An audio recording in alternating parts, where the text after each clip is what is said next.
Luz y Sal, hermanos, buenos días. Qué bueno que están con nosotros. Yo soy Armando González. Qué bueno que vamos a participar nuevamente de una lección más aquí en este curso de segundo año de Escuela de Pastoral. En esta ocasión es la lección 7 con el tema Solo una es la verdadera iglesia. Es un tema bonito y polémico. Polémico porque puede generar cierta suspicacia en cuanto a entender dónde estamos plantados, estoy refiriéndome a nuestra fe, y dónde están plantados los demás y en qué posición nos ponemos frente a estas personas que no están con nosotros como iglesia. Vamos a comenzar con esto. Recuerdo que en alguna ocasión estuve muy involucrado con este tipo de temas. Me parece apasionante, pero al mismo tiempo muy delicado. Ojalá que esta pequeña aproximación al tema pueda ayudarles a darles una orientación sobre lo que es su fe y sobre también cuál es la posición de las personas que en ocasiones son de nuestra familia, son de nuestro vecindario y que creen en Cristo, pero es un Cristo que en cierto sentido parece un poco diferente al que nos habla la iglesia. Vamos a empezar. Una sola fe en una sola iglesia. Frente a la diversidad de religiones, ¿cuál es la verdadera?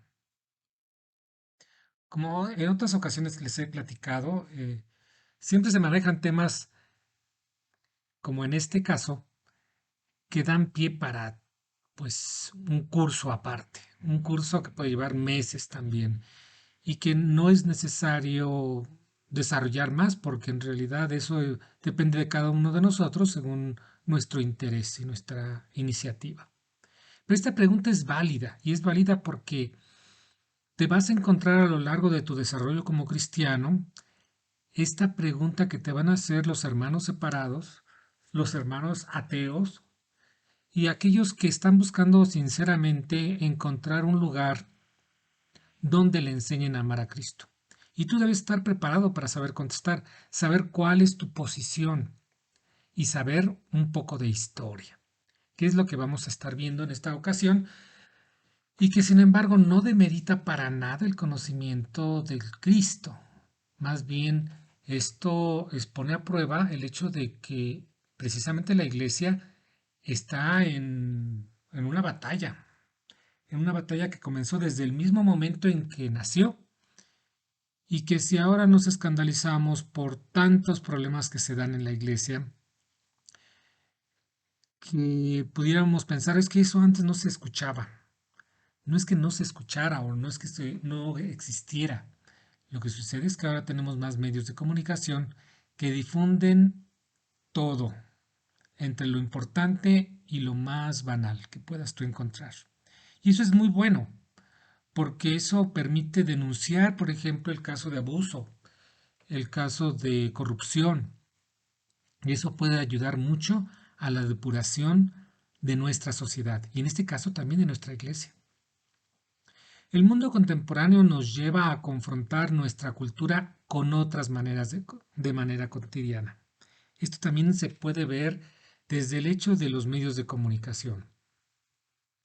Cuando tú prendes la televisión, ya no encuentras telenovelas hechas en México.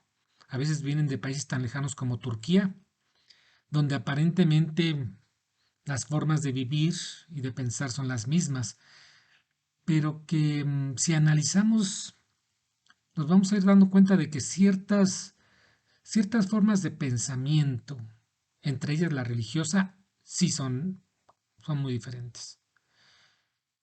Esto no es una novedad, tú lo puedes inclusive ver de forma un poco más contrastante, sobre todo en las películas a las que muchos nos gusta a veces asistir y ver el contraste cultural con aquellas producciones que se hacen en el extranjero y en las que vemos estilos de vida tan diferentes al nuestro que nos hace a veces envidiar o nos hace a veces cuestionar si estamos bien o estamos mal en la forma en que vivimos. Con ello observamos semejanzas y diferencias que nos envuelven y que nos cuestionan. Esto es normal y de hecho vas a volverse muy eh, cotidiano a esta situación. Antes la gente no estaba acostumbrada a ver a un extranjero por acá por el Vergel. Porque ¿qué estaría haciendo un turista por acá por el Vergel? Bueno, déjenme decirles que yo recuerdo la anécdota de que llegó un alemán a vivir acá por la colonia El Vergel. No sé si están ustedes ubicados cerca de Lomas Estrella. Y recuerdo que este señor llegó y se casó con una mexicana, tuvo familia, hablaba muy mal español, pero lo curioso es que nunca hubo una, em, ¿cómo decirle?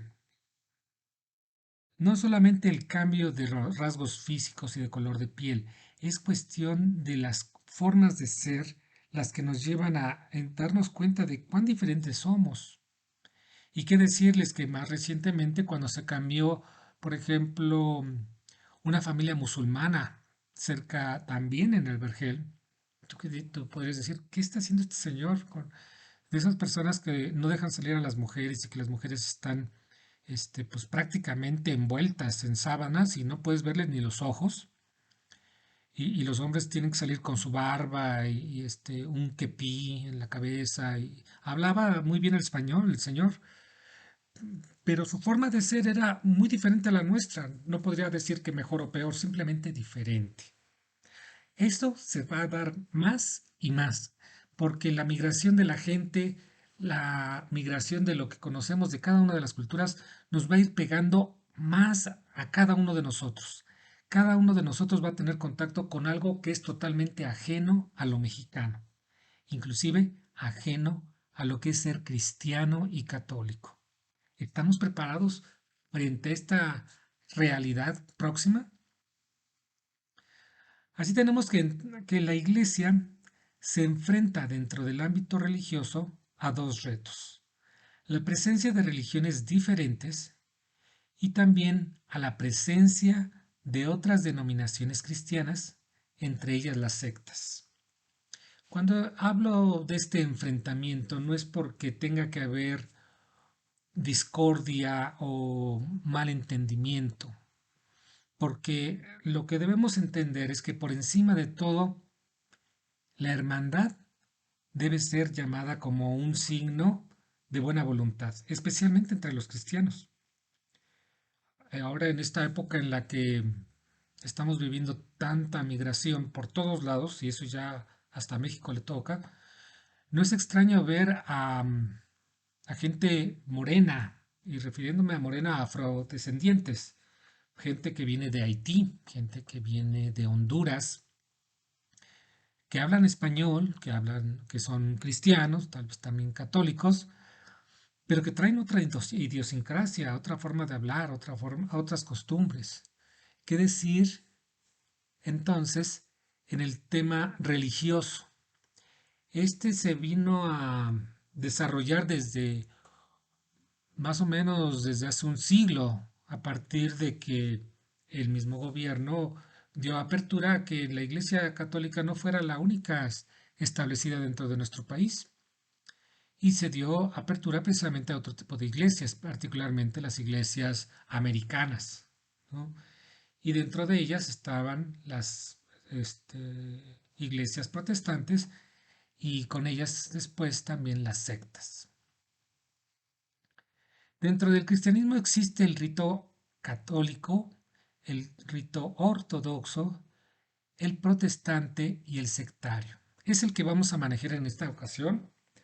Ya no nos vamos a ir con las religiones que ni siquiera son cristianas, pero para que entendamos que aquí puede haber un poquito más de problema, y problema no por la convivencia, problema porque a veces nos podemos confundir. ¿Quién nos habrá metido, por ejemplo, a un templo pensando que era católico y resulta que era un templo evangélico, ¿no? Y bueno, han pasado este tipo de cosas, por lo menos a mí sí ya me pasó, y en otras de plano sí entré, pero por curiosidad, por interés de conocer, y bueno, pues es buena la experiencia, pero también es bueno estar bien asentado en lo que uno cree y saber qué es lo inamovible en uno y qué es lo importante de saber del otro como un fenómeno que se va a intensificar más en los próximos años. Hablemos entonces de quién es la Iglesia Ortodoxa. Esta iglesia no está muy presente en México. De hecho, es muy propia de la Europa oriental, de aquellas comunidades que vienen de Rusia mayoritariamente, pero también de otros países como Bulgaria, sobre todo de Grecia, países que con los que por lo menos en nuestro país no hay una conexión cultural tan fuerte. Esta iglesia se separó de la romana en el año 1054, imagínense. Manejan el griego y su capital temporal está en Constantinopla, hoy conocida como Estambul. Cuando hablo de que se manejan el griego, no es un griego actual, es como con nosotros, la Iglesia Católica, se maneja el latín, y esto a nivel muy académico, a nivel muy dogmático, pues para poder manejar el Evangelio, los estudios teológicos. En el caso de ellos no utilizan el latín, sino el griego, pero es un griego antiguo. Y esa es la gran diferencia, la principal podríamos decir, porque más que diferencias dogmáticas y litúrgicas, católicos y ortodoxos se separaron por razones más bien culturales, los que las llevaron a un cisma que actualmente ha sido superado desde San Juan Pablo II al punto de que el camino de reconciliación tiene buen recorrido. ¿A qué vamos con esto? Eh, ya hemos platicado en la lección anterior que el tema de la doctrina y el dogma son aspectos inamovibles dentro del conocimiento de nuestra fe católica. Pero hay otros aspectos que son formales y que tienen que ver más con la cultura, más con aquellos aspectos que tienen que ver con los diferentes formas de pensar del ser humano. Si te fijas simplemente en esta fotografía en la que se ve al Papa Francisco con el líder espiritual de los ortodoxos, la vestimenta es en parte parecida y en parte muy diferente. Y sin embargo, eso no significa que ninguno de los dos no amen a Cristo, no significa que los dos no sean correctos, simplemente explica que hay una diferencia cultural. Otra de las características de los ortodoxos es que ellos no se cortan la barba, por ejemplo, y eso es particularmente visible en sus sacerdotes. Ellos también tienen conventos, seminarios, hay monjas, por ejemplo, ortodoxas, y es una, y es una iglesia que conserva tanto o más aspectos eh, litúrgicos y dogmáticos de lo que es la iglesia primitiva. Pues se llama ortodoxa. Eso significa que son muy, muy aferrados a los aspectos más conservadores de la iglesia. Y en ese aspecto no son muy diferentes a nosotros. Gracias a esta diferencia que es formal y que fue la causante del cisma en el año 1054, es que fue posible que Juan Pablo II y su contraparte pudieran hacer las partes, de tal suerte que es muy posible, tal vez no lo veamos nosotros, tal vez sí, que la Iglesia Católica y la Iglesia Ortodoxa caminen juntos. Y a tal punto esto sucede que cuando hay concilios, cuando hay reuniones, los líderes ortodoxos y los líderes católicos caminan juntos ya, por primera vez, tanto en Roma como en Estambul, lo cual aplaudo y eso es un signo de los tiempos de que la Iglesia de Cristo se está reuniendo.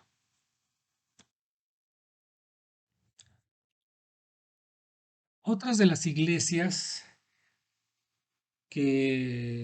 con las que tenemos contacto y que son cristianas son las iglesias protestantes.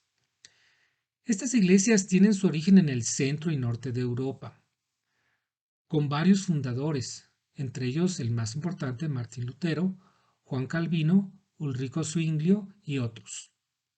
Y surgieron como respuesta a los excesos de la Iglesia católica y por la ambición de los príncipes alemanes por hacerse de las propiedades de la Iglesia.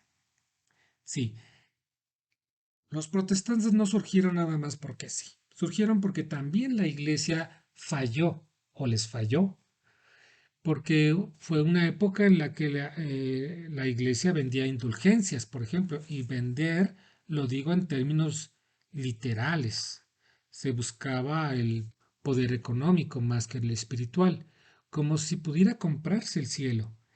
Bueno, este tipo de situaciones fue corregida por la Iglesia Católica, pero lo hizo ya un tiempo quizás tarde para todos los que se sintieron decepcionados entre ellos, pues Martín Lutero, que cuando llegó a Roma a conocer, se dio cuenta de una situación muy triste, ¿no? Que era la venta de indulgencias, como les repito, y contra las que él estaba luchando.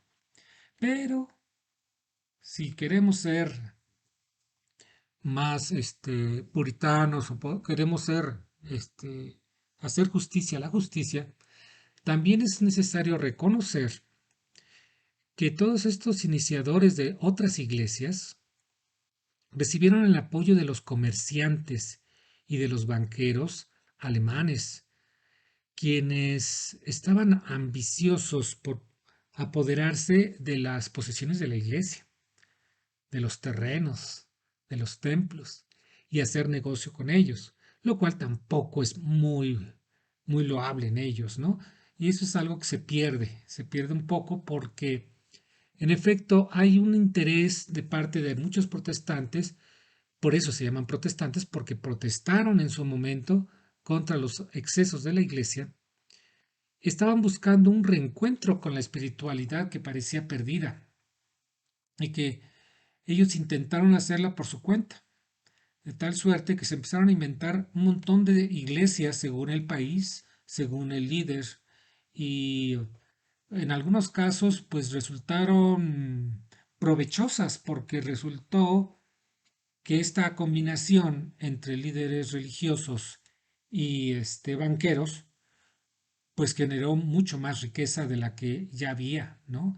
Y en este caso benefició sobre todo al norte de Europa. Ustedes se van a dar cuenta si alguna vez tienen la oportunidad de ir a este hermoso continente, que el sur de Europa se mantuvo fiel al catolicismo, inclusive la mitad de Francia y la mitad de Alemania son católicas. Y en cambio el norte fue el continente o la parte del continente que se adhirió a este movimiento protestante. Un caso particular con respecto a esta situación en la que, pues sí, hay que buscar una depuración de la iglesia, pero no hay que buscarlo aparte, es el de la iglesia anglicana, que es la iglesia de la Gran Bretaña, y que fue fundada por Enrique VIII, que es este tipo que está aquí en la pintura, y cuyo origen obedeció al capricho del monarca para poder divorciarse de Catalina de Aragón, la hija de los reyes católicos. Fuera de ello, esta iglesia es también una copia de la iglesia católica. ¿Por qué? Porque era una iglesia, la iglesia en Inglaterra también era la iglesia católica, excepto por el reconocimiento al guía espiritual. De ahí que las posibilidades de reconciliación también sean muy viables. También el acercamiento de la Iglesia Católica para atraer a estos hermanos que en su momento protestaron con razón y que ahora podrían estar en condiciones de regresar es muy variable. En el caso de los anglicanos quizás sean los más cercanos a nosotros. Si tú vas a un templo de los anglicanos, sus iglesias son exactamente las mismas que las nuestras.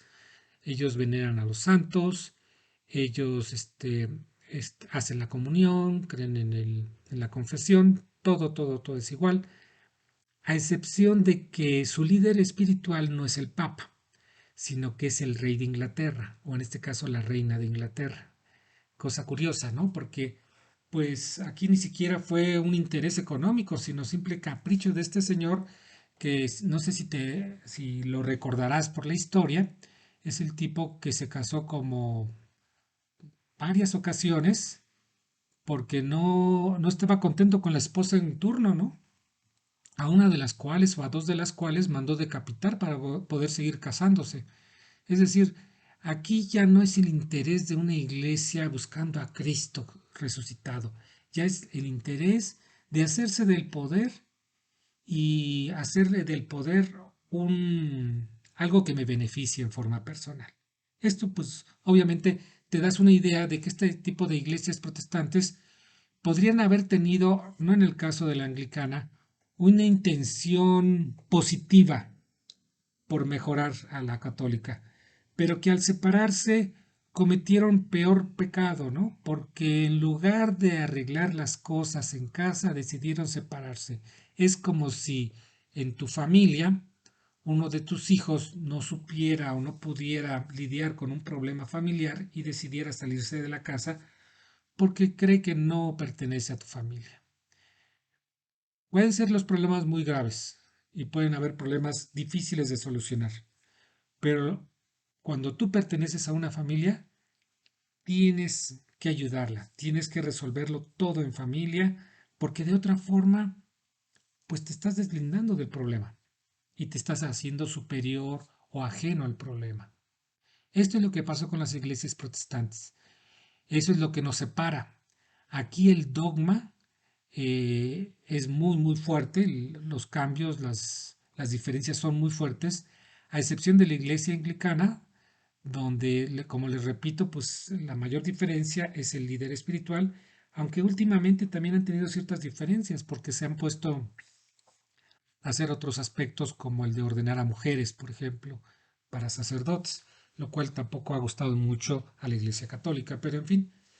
Este tipo de iglesias protestantes en México no son muy comunes tampoco, porque son más bien propias de los extranjeros que se vinieron a vivir a nosotros. Gente descendiente de alemanes, de ingleses, de suizos, este, suecos.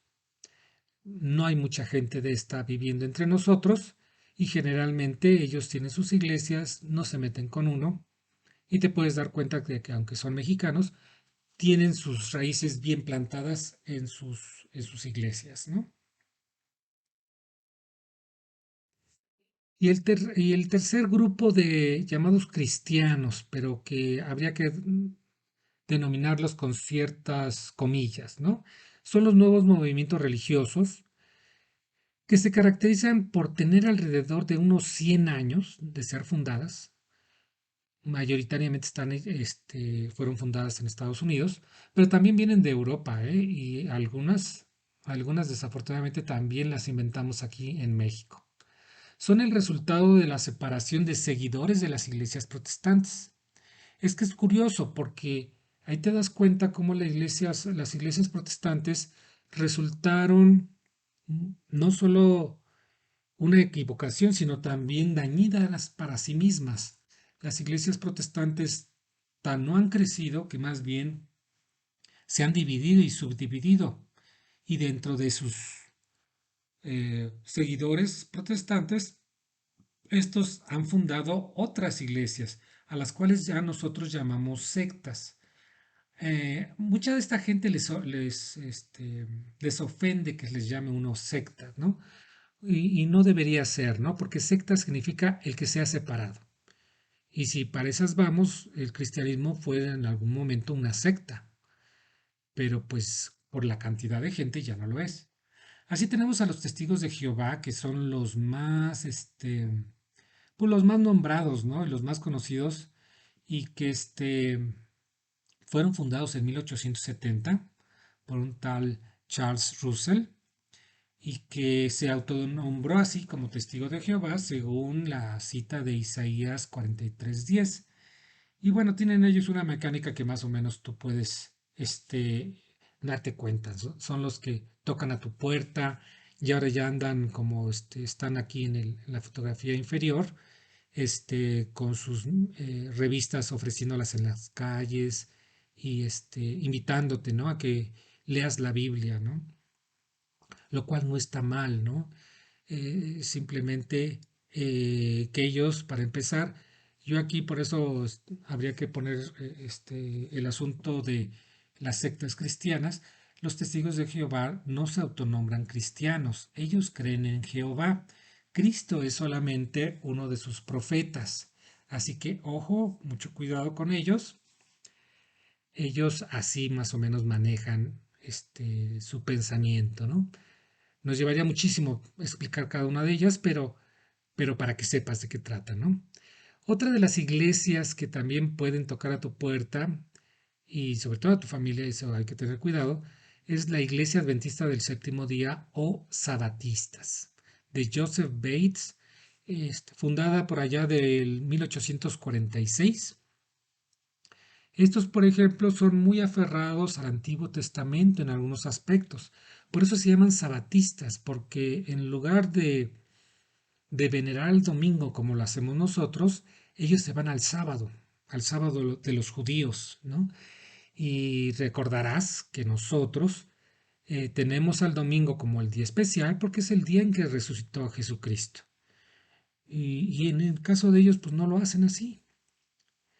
Otra de las iglesias que también seguramente has visto por las calles, no solamente por los templos tan bonitos que tienen uno maravilloso allá por San Juan de Aragón, es el de la Iglesia de Jesucristo de los Santos de los Últimos Días, también conocidos comúnmente como mormones. Y bueno, estos fueron fundados por John Smith en 1830. Estos, aquí en nuestras calles, normalmente verás a parejas de jóvenes con corbatas, normalmente uno es americano y otro es nacional, para ir difundiendo su palabra y tocando puertas en determinadas regiones, pues para difundir su movimiento, ¿no? Si en forma personal y con todo respeto pudiera yo decir mm, qué es lo que pienso de estas personas, es que independientemente de lo que ellos digan, en forma acertada o equivocada, pues merecen nuestro respeto y nuestro aprecio como hermanos en Cristo. Porque más allá de las diferencias, y aquí sí vas a encontrar unas diferencias tremendas, tremendas, es importante entender que hay que verlos con amor, pero tener mucho cuidado de no caer en la posibilidad de volvernos uno como ellos, o de que alguno de nuestros seres queridos caigan en sus garras. Otro de los llamadas sectas, que son los más difíciles de clasificar, son los evangélicos, porque los evangélicos a su vez se subdividen en bautistas, pentecostales y carismáticos, como estos que están levantando las manos, que a veces les decimos con no cierta sorna, les decimos los aleluyos, ¿no? Porque para todo es aleluya, aleluya, hermano. Y que pues, que a mi modo de ver, considerando que yo tengo algunos parientes que son de esta secta, son, digamos, los más tranquilitos, los que menos se meten con nosotros, los que no son no dicen tantas barbaridades, en pocas palabras. Al menos sí están más, son más parecidos a nosotros, digamos, los evangélicos. Y un caso aparte y también muy triste es una iglesia, es una de tantas, porque no es la única, fundada por un mexicano, Aarón Joaquín González, en 1926, que es la llamada Iglesia de la Luz del Mundo. Esta iglesia, que ha dado mucho que hablar en los noticiarios últimamente, recordarás que su líder está ahorita encarcelado, eh, está, su casa matriz, digamos, está en Guadalajara. Tiene unos templos horrorosos a mi manera de ver y no porque sean protestantes, simplemente no tienen buen gusto para construir. Y si no, date una vuelta aquí en Avenida de las Torres, yendo para San Lorenzo. A la mitad de la calle hay una torre enorme. Esa es la torre de la Luz del Mundo en esta sección. Y tú las ves, parecen pasteles. pero bueno, en fin, eso no importa. Lo importante es que estén buscando a Cristo, tal vez lo estarán buscando en el lugar equivocado, no lo sabemos. ¿No lo sabemos o lo sabemos? Esa es mi pregunta. Yo tendría que ser enfático en decirte que sí lo sabemos. Sabemos, por ejemplo, que nosotros dónde estamos y por qué estamos donde estamos. No podemos decir que toda esta gente es gente mala o es gente demoníaca. De hecho, mucha de esta gente es gente en la que sí puedes ver a Cristo resucitado, porque son gente que te sonríe y te demuestra con acciones concretas que está dispuesta a trabajar por el reino de Dios. O sea, hay una entrega total, admirable y envidiable. Y en ese sentido, mis respetos. Por eso les digo, no es necesario tratarlos mal, no es para tratarlos mal, es más bien para tratarlos con el cariño de hermanos en Cristo, pero son hermanos separados. Hermanos separados porque nuestro dogma, nuestra doctrina va a ser muy diferente. Como ya les dije, los testigos de Jehová, por ejemplo, no veneran a Cristo, ni siquiera lo veneran, ¿no? Y luego le ponen a Yahvé otro nombre, en lugar de Yahvé le llaman Jehová, que es una interpretación que ellos hacen. La iglesia adventista del séptimo día, yo los he encontrado como de los más agresivos, junto con los testigos, eh, son bastante, ¿cómo se dice? Bastante entusiastas por trabajar también, pero son muy cerrados. Mucho también manejan un ambiente muy cerrado. Si no perteneces a ellos, no te van a hacer ninguna plática. La Iglesia de Jesucristo de los Santos de los Últimos Días o mormones eh, tienen una particularidad, ¿no? A estos, aunque se llaman cristianos, incluyen un nuevo libro que es el libro del Mormón, por eso se llaman también mormones. Y este libro del Mormón es un libro que supuestamente les llegó así por arte de magia, en serio, así lo dicen sus textos, en el cual les están dando nuevas indicaciones para complementar la Biblia, imagínense. Y en cuanto a los evangélicos, como les repito, se me hacen un poquito más tranquilos, menos intrigosos con nosotros, menos de obligarte a hacer lo que ellos hacen, pero eso sí, una vez que tú perteneces a ellos, te van a pedir que rompas relación con toda la familia y amigos que no sean de la misma secta, lo cual también es muy triste. Y bueno, el caso de la iglesia del fin del mundo, pues es una cosa pues terrible, ¿no? ¿Cómo es posible que en un país tan católico terminemos por encontrarnos con personas que creen que Dios les habla, que creen que Dios les pide que funden a su iglesia, como si Cristo no hubiera venido, como si Cristo no hubiera dado una instrucción específica a Pedro?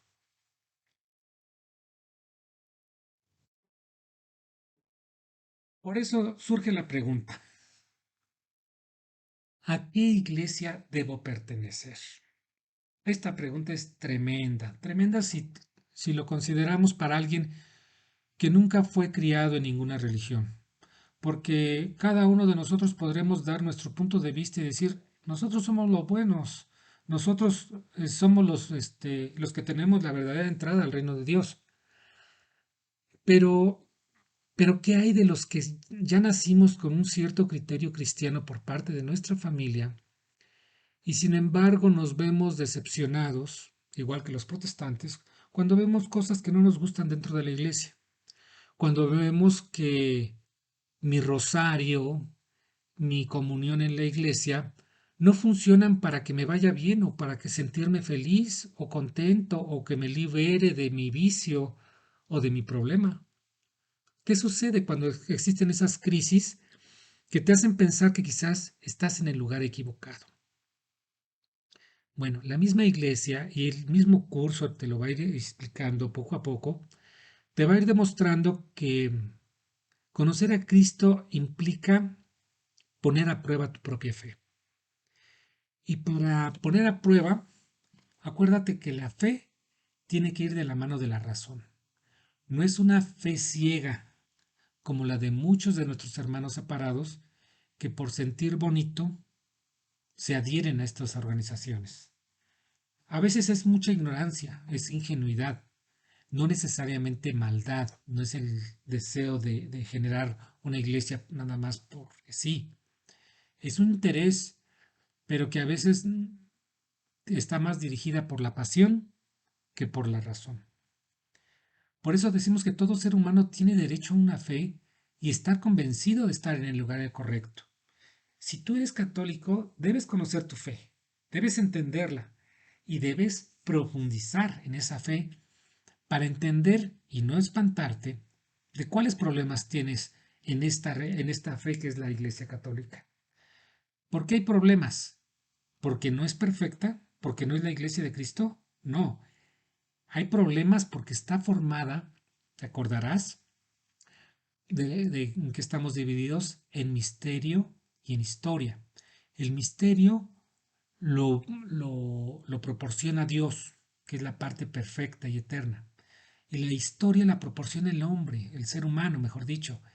Y nosotros como seres humanos somos los más imperfectos, somos los más seducidos por el pecado, somos los que siempre estamos metiendo la pata. Entonces, ¿por qué la iglesia de Cristo? Si Cristo vino a buscar a los pecadores, nos vamos a espantar o nos vamos a sorprender de que haya tanto pecado y tantos problemas en la iglesia. No debería preocuparnos. Lo que debería preocuparnos es qué es lo que estoy haciendo con mí mismo para resolver ese problema del pecado. Y luego, en segundo lugar, ¿qué hago para luchar dentro de mi propia familia, que es la iglesia, para que esta iglesia esté en mejores condiciones, para que sea transparente, para que trabaje a favor de los derechos humanos, por ejemplo? ¿Estoy haciendo algo? ¿Estoy siendo compasivo con mis hermanos? Y en este caso, con mis hermanos separados. Sí, yo en ocasiones he tenido pláticas con mis hermanos separados. No les rehuyo, pero sí que les trato de dar a entender que están separados, que no están en lo correcto, sin llegar a discusiones inútiles o pláticas largas en las que no llegamos a nada. Siempre termino deseándoles lo mejor y exhortándolos a que investiguen el origen de la secta a la que pertenecen, particularmente los testigos de Jehová. Y fíjate que no es difícil si te pones a pensar, porque aunque ellos se aprenderán las citas bíblicas de memoria, si tú les preguntas sobre un John Smith o un Russell, no tienen ni idea de quiénes son ellos. Pregúntales quiénes son y posiblemente alguno de ellos sí esté preparado para poder hacerlo. Pero también con ello vas a demostrar que tú estás interesado en tu propia fe, como estás interesado en saber a quién no debes pertenecer. Porque ¿a quién pertenecemos nosotros? ¿A Cristo? ¿A Pablo? ¿A Pedro, como decía el Evangelio? No, pertenecemos a Dios. Dios no está dividido. Y mucho menos podemos pertenecer a una iglesia fundada por un hombre carnal de hace 100 años, 200 años o 500 años. Imposible. Si tú naciste en una secta, pues no tienes la culpa. No tienes la culpa de haber cambiado. Inclusive si cambiaste ingenuamente. Lo importante es que te des cuenta de que nosotros tenemos citas en las que habla Jesucristo de cómo funda su iglesia, en quién funda su iglesia y que esa iglesia pertenece a la historia humana y que, según los sucesores, están registrados desde Pedro hasta el Papa actual. ¿Quién es el dirigente de esa iglesia? ¿Y cuál es esa iglesia? Y en esto no tengo que hablarte de Biblias, no tengo que hablarte de dogmas que nos convengan. Te estoy hablando de documentos históricos que hasta los ateos reconocen. No, pues hubo un tipo que fundó su iglesia y es la iglesia católica actual. Punto. Y eso no es debatible. La Biblia y en particular el Antiguo Testamento es prueba de fe de que Dios ha establecido una alianza y compromiso con nosotros, por supuesto. No podemos poner en duda que la promesa de Jesucristo de fundar su iglesia y de estar con nosotros a través del Espíritu Santo pueda quebrantarse. Esta promesa sigue y permanece con nosotros. Por eso no podemos señalar o empezar a dudar de esto, Tú que eres católico, tú que estás escuchándome en estas clases de pastoral, debes estar convencido, estás en el lugar correcto. Gracias a que tuviste una familia, gracias a que tuviste un amigo que te invitó a que conocieras aquí el curso o a que te adentraras en tu fe, gracias a que tu propio intelecto te llevó a suponer que esto es lo correcto, tú perteneces a la iglesia donde debes estar, la iglesia católica, apostólica y romana, y es la correcta. No es para sentirse superior, es la responsabilidad de cómo vas a ser mejor persona, es decir, cómo está tu trabajo para llegar a la santidad y cómo vas a ser santa la iglesia a la que perteneces. Jesucristo es la culminación de esta alianza en el Nuevo Testamento. Como Dios y hombre fundó su iglesia, como lo dijo en Mateo 16-18. Esta iglesia proviene desde los apóstoles hasta nuestros días. Y esto es el legado histórico. La iglesia es una, santa, católica, apostólica y su sede está en Roma. Por eso también decimos que es romana. ¿Por qué decimos que es una? Te acordarás de unidad y unicidad de las lecciones pasadas. Somos una porque una es la verdad y también todos tendemos a esa unidad, como Dios es uno. Así también las iglesias que ahorita están separadas se van a unir a la única que es la nuestra. También dos, es santa. ¿Por qué es santa? Porque es mística, porque está asistida por el Espíritu Santo, que también es Dios. Acuérdate que es una de las terceras, de las tres personas del Espíritu de la Santísima Trinidad. Es católica, ¿por qué? Esa es la vocación de la Iglesia. Católica significa universal. Estamos nosotros obligados a hablar de nuestra fe a todo el mundo. Por eso es Iglesia Católica. Apostólica, porque viene desde los apóstoles. Desde el apóstol San Pedro hasta el Papa Francisco, hay una sucesión histórica y documentada que nos enlaza a Jesucristo directamente. Y es romana. ¿Por qué? Porque la sede donde está viviendo este dirigente está en Roma. Resumen, no cualquier religión es buena. Hay que investigar y estudiar la propia como la católica.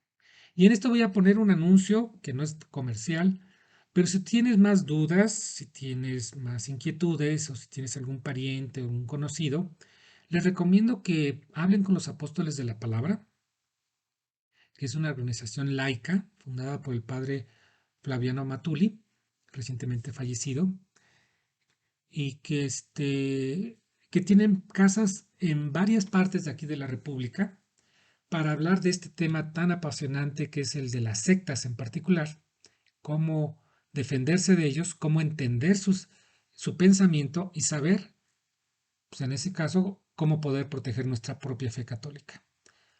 Los que están más cerquita de nosotros están en la colonia El Vergel, en la calle de Agujas, en el número 676. Afuera de la casa hay una imagen de la Virgen de Guadalupe.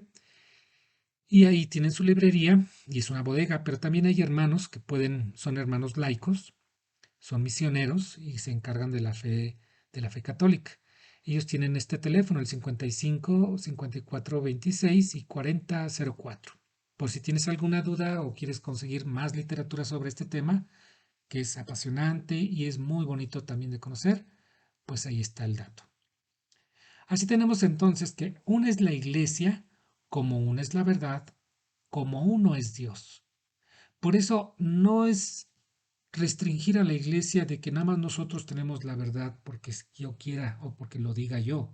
Es que es un mandato, es una aseveración de Dios cuando dice, como existe una verdad, existe una iglesia como existe un Dios. Y a esa iglesia vamos a atender todos al final de los tiempos. Pero no tenemos que esperarnos al final de los tiempos, hay que trabajar por esa unidad. La iglesia es santa porque nuestro Dios nos acompaña en esta asamblea permanente y en movimiento hacia el reino de los cielos. Por eso decimos que es santa. Acuérdate del Espíritu Santo.